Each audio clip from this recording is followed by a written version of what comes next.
በቅንጦት በጥጋብ ውስጥ ትዕቢት እንጂ ክርስቶስ የለም።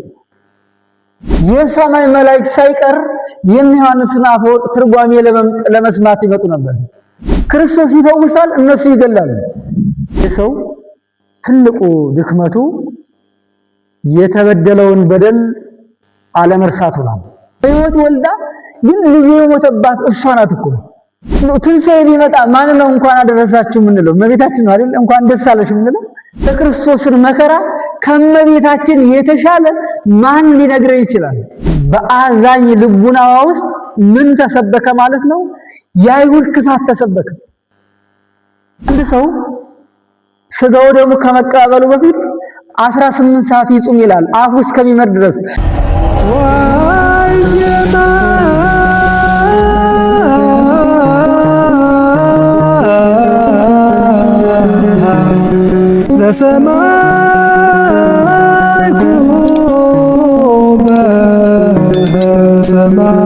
በሁለተኛ ደረጃ የካሳነት ስራ ነው። ክርስቶስ በመስቀል ላይ ሆኖ አምላኬ አምላኬ የሚለውን ድምፅ ባሰማው ሰዓት ሰይጣን እሱን ከስጋው ለመለየት ቀረበ። ዲያብሎስን በሳት ዘንጀር ይዞ አዳምን በፈቃዱ ተክሷል ማለት ነው። የኛ ክሶልናል።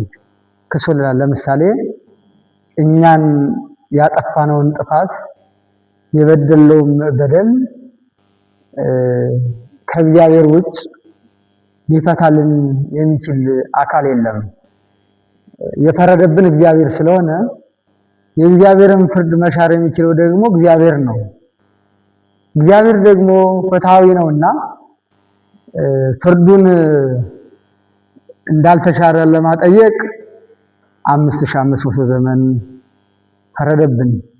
ቸርነቱን ለማጠየቅ ደግሞ ከ5500 ዘመን በኋላ ሰው ሆኖ ራሱ ካሳ፣ ራሱ መስዋዕት አቅራቢ፣ ራሱ ደግሞ ተወካፊ መስዋዕት ሆኖ የካሰልን ቀን ነው። አሁን ካሳ አለ፣ ቤዛነት አለ። በእነዚህ ውስጥ ግን ምን አለ ማለት ነው? የክርስቶስ መከራ አለ። የክርስቶስ መከራ ምንጩ ምንድነው ከተባለ እያንዳንዱ መከራውን ስንዘረዝር ከደፋው የሾህ አክሊል፣ ከተገረፈበት ግርፋት፣ ተጠማው ሲል ከጠጣው መራራ ሞት፣ ከተሸከመው እርጥብ ግንድ መስቀል፣ ይህ ሁሉ መከራ የመከራው ምንጮች እነማን ናቸው ከተባለ አይሁዳዊ ክፋትነት ነው። አሁን የክርስቶስ መከራው ሁሉ ምንጩ የአይሁዳዊ ክፋትነት ነው። ይህ ሁሉ መከራ ተቀብሏል። ይህ ሁሉ መከራ ለምን ነው የተቀበለው? እስካሁን ድረስ ዓለም ከፍሎ የማይችለው ዕዳ ወይም ጸጋ ሰጥቶናል። ይህ ደግሞ ለምንድን ነው ያደረገው ከተባለ ለካሳ፣ ለቤዛ፣ ለአርአያነት ነው። አርአያነቱ የሚወደኝ ቢኖር መስቀሉን ተሸክሞ ይከተለኝ ብሎ የተናገረው። ቤተክርስቲያንን የሚከተልና ክርስቶሳዊንን ብለን የምናስብ ከሆነ ኦሪትና ወንጌል፣ ሐዲስና ብሉይ የሚገቡን ምን ስንሆን ነው ማለት ነው? የክርስቶስን መከራ መሸከም ስንችል። ከዚያ ውጭ ወንጌል ወሬ ነው ነው።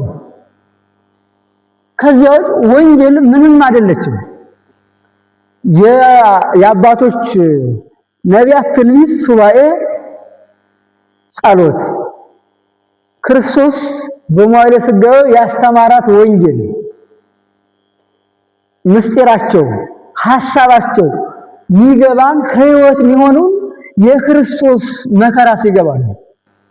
የክርስቶስን መከራ አርአያነቱን ምን ስንል ማለት ነው? ስንሸከም ነው። እና እነዚህ አርአያነት፣ ካሳ፣ ቤዛነት፣ ማዳን በምን የተፈጸመ ነው ማለት ነው? በመስቀሉ ላይ የተፈጸመልን። እንግዲህ የእሱ ይቅርታ ይገርማል። እንደውም አንዳንድ ሰው አለ የሰው ትልቁ ድክመቱ የተበደለውን በደል አለመርሳቱ ነው። መርሳት አይችልም። አንዳንድ ብሂል አለ፣ የወጋ ቢረሳ የተወጋ ይረሳ እያለ ቂሙን ቋጥሮ ይቀመጣል። እኔ እኮ ይህን ያደረገኝ ያልጠፋልኛል፣ ይህን ቀን የበደለ ያልጠፋልኝ ብሎ ነው የሚል ሰው አለ። ጥያቄው ግን ወንድማችን ከበደለን በደልና እኛ እግዚአብሔርን ከበደለው ካስከፋ ነው በደል የትኛው ይበልጣል? ምንም አይነጻጸር አይደለም። 5500 ዘመን የነበረውን በደል ምን ብሎናል ማለት ነው? ይቅር ብሎናል። ይቅር ብሎናል። ከእንግዲህ በኋላ አለ ይቅር ካለም በኋላ ምን ነው የሰጠን? ሰላምን አወጀልን፣ ፍቅርን አወጀልን። ሰላም ትሆናላችሁ። መከራው በማን አብቅቷል ማለት በእኔ አብቅቷል። ፍቅር ትሆናላችሁ። የኔ የደቀ መዝሙርነቱ ምስክር ወይም የኔ ደቀ መዝሙር ለመሆኑ መታወቂያው ፍቅር ነው። የኔ ደቀ መዝሙር ለመሆኑ መታወቂያው ሰላም ነው። የኔ ለመሆኑ መታወቂያው አንድነት ነው። እኔና አብ አንድ እንደሆነ እናንተ ምን ሆኑ ብሏል? አንድ ሁኑ። የእርሱ ደቀ መዝሙር የእሱ ልጆች የመሆናችን መታወቂያችን ምንድነው ማለት ነው? ሰላም፣ ፍቅር፣ አንድነት ነው። ይህንን ማንም አላደረገውም።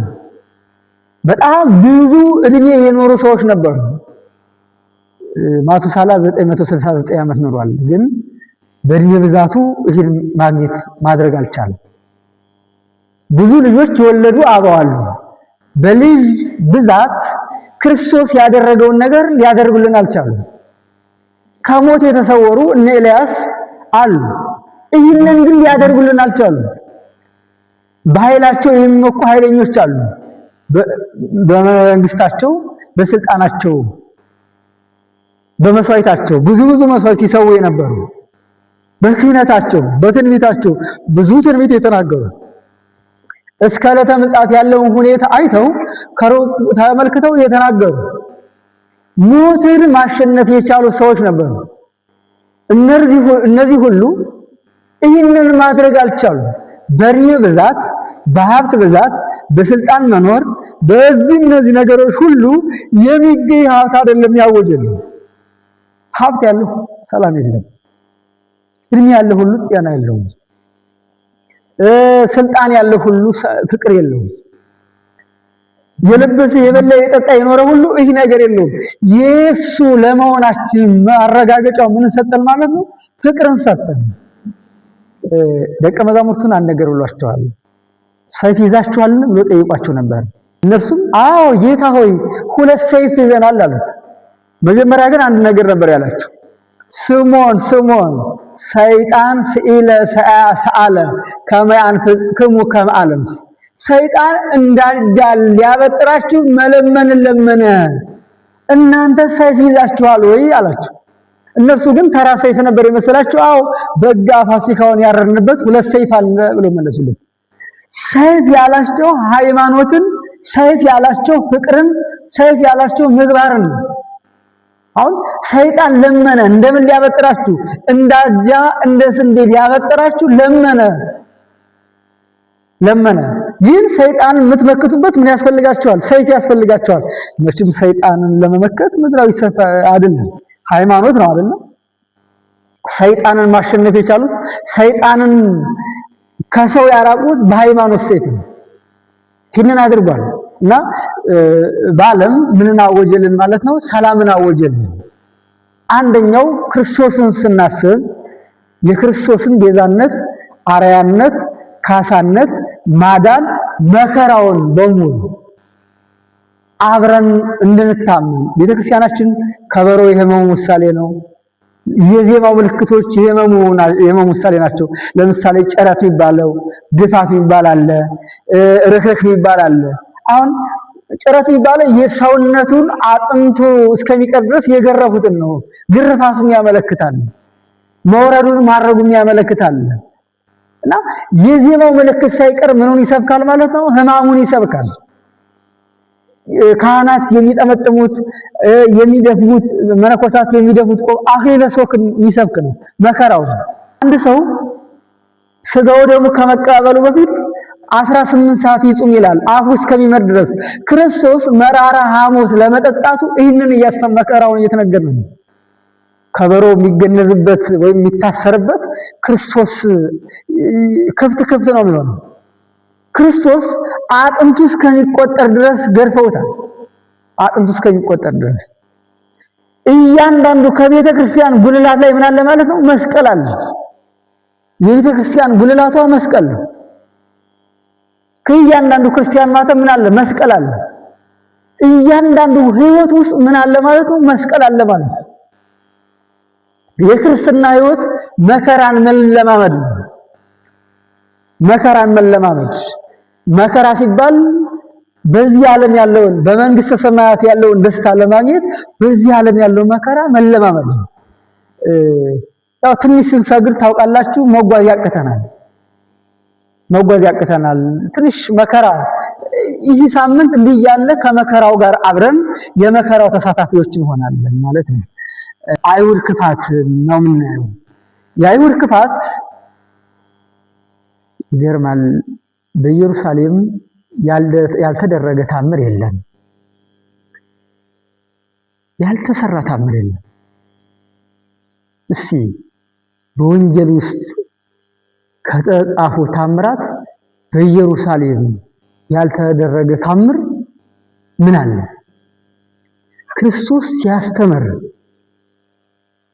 ሲመላለስ የተደረጉ ታምራት ሁሉ አይሁድ በሚኖርበት በምኩራብ፣ አይሁድ በሚኖርበት ከተማ፣ አይሁድ በሚኖርበት አካባቢ የተፈጸመ ነው። ሁሉ ታምር ተፈጽሟል። ይህ ሁሉ ታምር ተፈጽሞ ግን ማመን አልቻሉም። አሁንም ታምር ይጠይቃሉ። አንድ ጥያቄ ጠይቀውት ነበር። ለሊከኑ ትድርሰከ ራስን በራስ ታመሰግናለህን አሉት። እኔ ራሴን በራሴ አላመሰግንም፣ መጻሕፍት ይመሰክሩልኛል፣ አብ መስክሮልኛል፣ ዮሐንስ መስክሮልኛል፣ ነቢያት መስክረዋል አላቸው። እንደውም እምቅድመ ይትወለድ አብርሃም አለኩ፣ አብርሃም ሳይወለድ እኔ ነበርሁ አላቸው። በዚህ ሰዓት እንዴት አንተ 50 ዓመት ያልሞላህ ከአብርሃም በፊት ነበር ትለናለህ አሉት። ሌላ እንኳን ማድረግ ባይችል የሞቱ ሰዎችን አምጥቶ ለምሳሌ አብርሃም መጥቶ እንዳስተማራቸው አብርሃም ተመነየ ከመይራይ ለቴ፣ አብርሃም ቀኔን ሊያይ ወደደ ሬጂ ወተፈሳ። ቅዱስ ዮሐንስ በምዕራፍ 7 ላይ አብርሃም ቀኔን ሊያይ ወደደ አይቶም ደስ አለው አለ። ለምንድን ነው ያሳብ ከተባለ አብርሃምን በአካል አምጥቶ አስተምሯቸዋል። ከሞት አስነስቶ ኤልያስን ከብሔረ ሕያዋን፣ ሙሴን ከመቃብር አስነስቶ አምጥቶ በደብረ ታቦር ላይ እንዳሳየ ሁሉ በዚህ ቀንም ለአይሁዳውያን ምን ብሏቸዋል? አብርሃም መጥቶ አስተምሯቸዋል። ተስፋ የሰጠን ተስፋ የሚሆነ እርሱ ነው ብሎ አብርሃም ነግሯቸዋል። ይስሐቅ መጥቶ አስተምሯቸዋል። ያዕቆብ መጥቶ ስታገለው የነበረ ስሜን ከያዕቆብነት ወደ እስራኤልነት የለወጠልኝ እርሱ ነው ብሎ ነግሯቸዋል። ሙሴ መጥቶ ነግሮ አስተምሯቸዋል። አራቱ አበው የሚባሉት እነዚህ ብቻም አይደሉም። በዛ ዘመን የነበሩ እነ ራሄል፣ እነ ርብቃ፣ እነ ሳራ መጥተው ነግረዋቸዋል። ትንቢቱ እንደተፈጸመ አስተምረዋቸዋል። እንዲህ ሲሏቸው ግን አይ ምን አሉ? መሰሪ ነው ሎቱ ሰዓት መሰሪ ነው ብለው ድንጋይ አንስተው ይደበድቡት ተነሱ። በጣም ይገርማቸዋል። ከመከሩት ምክር አንዱ አልዓዛርን እንግደለው ነው። አላዛርን እንግደለውና አላዛርን አላስነሳውም ብለን እናስወራው ብለው መክረዋል። ክርስቶስ ይፈውሳል፣ እነሱ ይገላሉ። ክርስቶስ ከሙታን ያስነሳል፣ እነሱ ለመግደል ይዘጋጃሉ። ይህ ሁሉ ክፋት ነበራቸው። ይህ ሁሉ ክፋት የመላቸው አካላት ናቸው። የአይሁዳዊነት ክፋት ክርስቶስን ይህን ያክል ያሳመመው የአይሁዳዊነት ክፋት ነው። በነገራችን ላይ ቤተክርስቲያንን ይህን ያክል የሚያሳምማት የአይሁዳዊነት ክፋት ነው። ሰላም የሚነሳት ዕለተ ዓርብን እንዲያ ሁከት በሁከት ያደረጓት ማናቸው? አይሁዳውያን ናቸው አይደለም? ክፉዎች ናቸው አይደለም? አሁን ቤተክርስቲያን ሁከት በሁከት የሚያደርጓት ተአቀቡ እምነብሆሙ ለፈሪሳውያን የፈሪሳውያን እርሾ ያለባቸው ናቸው። ከዚህ ግን የክርስቶስ ደቀ መዝሙር ለመሆኑ ምስክሩ ቅድም እንዳልኳችሁ ምንድነው ማለት ነው? ፍቅር ነው፣ አንድነት፣ ሰላም ነው ማለት እና የአይሁዳውያን ክፋት የተገለጸበት ምራቃቸው ሲያልቅባቸው ውሃ እየጨመሩ መራራ ሞት እየጨመሩ ያጠጡበት ምንም እንኳን የሚሆነው ነገር የሚናገረው ነገር የሚደርስበት መከራ የማያሳዝናቸው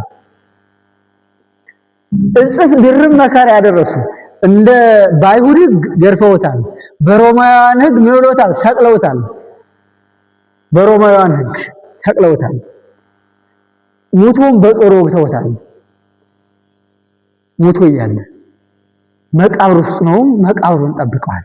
ይህ የአይሁድ ክፋት። ሶስተኛው ከአይሁድ ክፋት ጋር ተያይዞ ሁሌም ማትረሳው እናታችን ቅድስት ድንግል ማርያም ናት። ወላዲተ አምላክ እመቤታችን ርኅርኅት ናት፣ አዛኝ ናት። ግን በአዛኝ ልቡናዋ ውስጥ ምን ተሰበከ ማለት ነው? የአይሁድ ክፋት ተሰበከ። በአዛኝ አይኖቿ ውስጥ የአይሁድን ክፋት አየች። በርኅሩህ ልቡናዋ ውስጥ ምን አስገቡ ማለት ነው? መስቀል ተከሉበት። አሁን በዚህ ቀን ገብርኤል ቢመጣ እመቤታችን ምን ብሎ ሊያመሰግናት ነው? ሲያበስራት እኮ ተፈሥሒ ፍሥሕት ኦ ምልዕተ ጸጋ እግዚአብሔር ምስሌኪ፣ ደስተኛይቱ ሆይ ደስ ይበልሽ፣ አንቺን ምን የተመላሽ ነሽ? ጸጋን የተመላሽ ነሽ ያለ ነበር ይመጣ። አሁን ዛሬ ቢመጣ ምን ብሎ ያመሰግናታል? የሚያመሰግንበት የለውም። ሚካኤል አርመመ ወገብርኤል ተደማ አይደለም ይለው፣ ዝም አሉ መላእክት ራሱ። ምን ብሎ ያመሰግናታል? ክርስቶስን በምትወልድበት ጊዜ እመቤታችን ቅዱስ ገብርኤል ይኸው የነገሩሽ እኮ ሆነ እያለ ምን ማለት ጀመረ? ይቤላ መልአክ ሰላም ለኪ፣ ይቤላ ገብርኤል ሰላም ለኪ ብለዋል አይደለ? በአልባሰ ወርቅ ወጽብተ ወርቅ ሰላም ለኪ፣ አንቺ የሽቱ ሙዳይ፣ አንቺ የሰርግ ቤት እያለ ምን ይላት ነበር? ያመሰግናት ነበር። የሰርግ ቤት፣ አንቺ የሽቱ ሙዳይ። እመቤታችን የምን ቤት ናት? የሰርግ ቤት ናት። መዓዛ መለኮቱ ያልተለያት ደስ ይበልሽ እያሉ ፍጥረታት በሙሉ ምን እያሉ ያመሰግናት ነበር? ደስ ይበልሽ። ጣውንቱ ተፈሥሒ የሚለውን ትርጓሜ ሲተረጉሙ ዮሐንስ አፈወርቅ የሰማይ መላእክት ሳይቀር የዮሐንስን አፈወርቅ ትርጓሜ ለመስማት ይመጡ ነበር። እመቤታችን ትመጣ ነበር። ሰኞ መጣለች፣ ማክሰኞ መጣለች፣ ረቡዕ መጣለች፣ ሐሙስ መጣለች፣ ቅዳሜ መጣለች። ቅዳሜ እንኳን ንጽሕት ወበርክት እያለ ያመሰግናታል። አንቺ ንጽሕት ነሽ በሬት ነሽ ይላታል። ከቀደመው ይልቅ በሬት ሆና መጣ ነው ይላሉ ሊቃውንት። አማናዊ ነገር ያስገኘችልን። በብሉይ ኪዳን ምሳሌ ብቻ እንናገር ነበር። በሐዲስ ኪዳን ግን ምሳሌ ተናገርን ምን እንናገራለን ማለት ነው? ወርቁን እንናገረዋለን። ወርቁን ክርስቶስን ያስገኘችልን እመቤታችን ያን ደስታዋ ላይ ውስጥ ምን ገባ ማለት ነው? ሐዘን ገባ። ግብጽ ውስጥ እያለች ሽፍታ ስታይ ልጄን ሊገሉብኝ ነው እያለች ስታዝን የነበረች እመቤታችን ዛሬ ያዘነብችበት ቀን ነው። ይህ ሐዘኗ ነው ማለት ነው። እመቤታችን በማኅፀኗ ያለውን ሕፃን መላእክት ቅዱስ ቅዱስ ቅዱስ እያሉት ሲያመሰግኑት ተሰማ ነበር። እመቤታችን ወደ ማኅፀኗ ራሷን ዘንበል አደረገች። አድነነት ርዕሳ መንገለ ከርሳ ራሷን ዘንበል አድርጋ የመላእክትን ዝማሬ ትሰማ ነበር፣ ምስጋና ትሰማ ነበር ብሎ አረጋዊ መንፈሳዊ ያስቀምጣል። ሌሎች ሊቃውንትም ይናገራሉ። አሁን የመላእክትን ዝማሬ የሰማች እመቤታችን በአይሁድ አንደበት ምን ሚለውን ሰማች? ስቀለው ስቀለው ስቀለው ስቀለው፣ አንተ ሌላ ነው ወንበዴ ነው እያሉ ይህን ሰማች። አብ በደመና የምወደው ልጅ እርሱ ነው ብሎ ሲመሰክርለት የሰማች እመቤታችን እርሷም በሰርግ ቤት የሚላችሁን ሁሉ አድርጉ ያለች አብ የሚላችሁን ሁሉ አድርጉ እንዳለ እንዲህ ያለች እመቤታችን አሁን ሌሎቹ ተነበለነ እስኮረድ መስቀልከ እያሉ ሲዘብቱበት አየች። ሲዘብቱበት ምራቅ ሲተፉበት አየች። እመቤታችን በዚያ ዘመን ውስጥ የነበረችው እና እመቤታችን ድንግል ማርያም የልጇ ደም በዓለሙ ሲረጭ አንድ ልጅ ወልዳ ያም ሰው ሁሉ መከራ ሲያደርስበት አይታለች። አሁን የክርስቶስን መከራ ከእመቤታችን የተሻለ ማን ሊነግረን ይችላል? እመቤታችን በዚህ ቀን ሰው ፈልጋ ነበር። ጴጥሮስ የት ሄዶ ይሆን ብላ ጠየቀች። አይ ጴጥሮስማ 3 ጊዜ ክዶት የለ ተባለች። እንድርያስ የት ሄዶ ነው አለች። እንድርያስም የሄደበት አልታወቀም ተባለች። ወንድሙ ያዕቆብ የት ሄዶ ነው አለች። እርሱንማ ልብሱን ሁሉ ጥሎ የሄደበት አልታወቀም ተባለች። ይሁዳማ እንግዲህ ሽጦታል። በዚህ ሰዓት አንድም ብትጠይቅ አጣች። 12ቱን ሐዋርያት ሁሉ ፈለገች። ይሁዳም ሽጦታል፣ ጴጥሮስም ክዶታል፣ አንዱም ሩጧል። የብቻዋን ዮሐንስን ብቻ ይዛ መስቀል ላይ ሆና ታለቅስ ጀመር። እባክህ ወደ ልጅ ወደ መስቀሉ ይዘህ ሄድ ብላ መስቀሉ ዘንድ ሄደች። ይህ እመቤታችን ሐዘን ለሃ ማርያም የእመቤታችን ልቅሶ